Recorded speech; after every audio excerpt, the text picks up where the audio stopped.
Good afternoon. Happy Monday. DW Pastor Barry here. Brother Dwayne, General Trouble. I have other nicknames, but you know who I am. You're sitting right next to the fish tank, so you're going to hear that while I'm doing this. I can't really help it.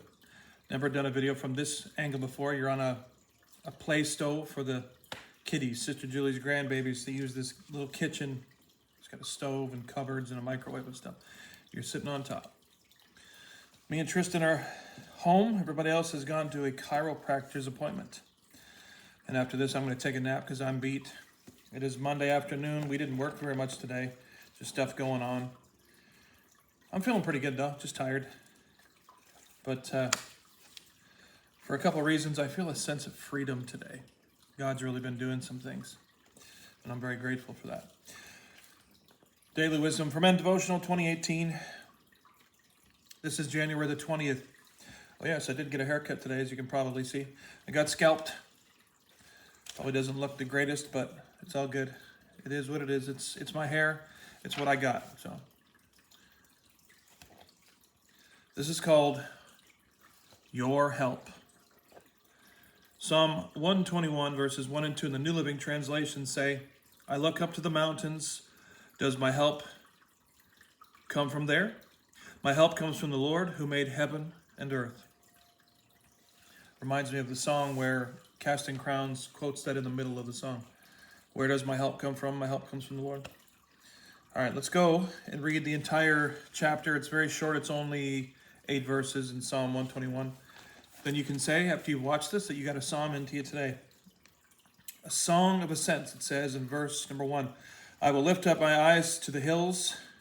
From where does my help come? My help comes from the Lord who made heaven and earth. He will not let your foot slip. He who keeps you will not slumber.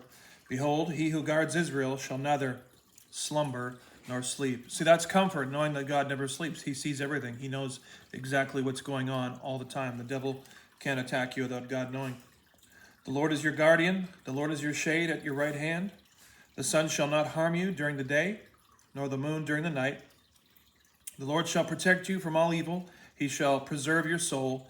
The Lord shall preserve your going out and your coming in from now and forevermore. All right. I think this is going to be a shorter one here today. I don't mind getting these about around 5 minutes long, usually 5 to 7 minutes.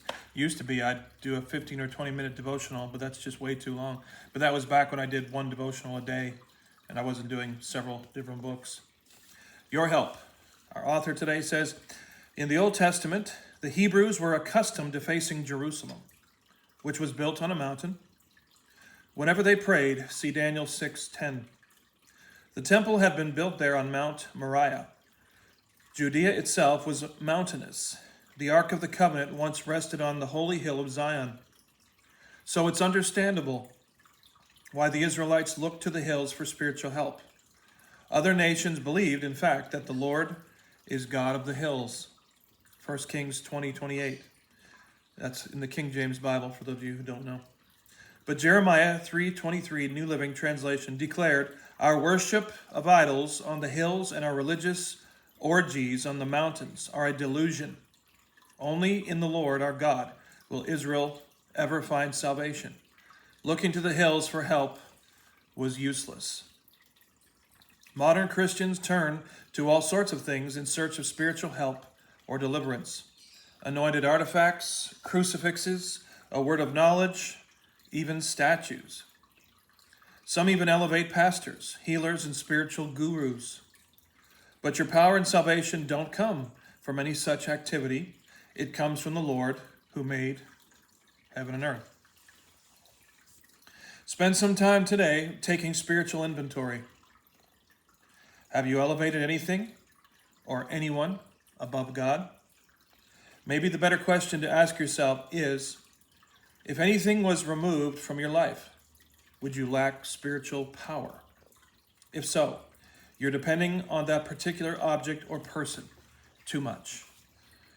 I'm reminded of the verse that talks about man being cursed for trusting in man. Technically, if you're not going to trust in God, it's going to fail. Whatever you put your trust in, if it's not God, ultimately it's going to fail. Even if it's people you love and know and you trust. People will fail you at times. It's just the way it is. But God never fails. Like I said earlier, nothing surprises him. There's nothing the devil can do to you that God doesn't first know about. There's comfort in that. Maybe you don't see it, but I certainly understand it, and I apply it to my own life. Our help comes from the Lord. God bless you guys. Thanks for tuning in with me. Share the videos around. Subscribe to the YouTube channel if you haven't done that yet. If you ever feel led to donate to our ministry and want to help out a little bit, go for it. Here's the information to do that right at the end of the video. God bless.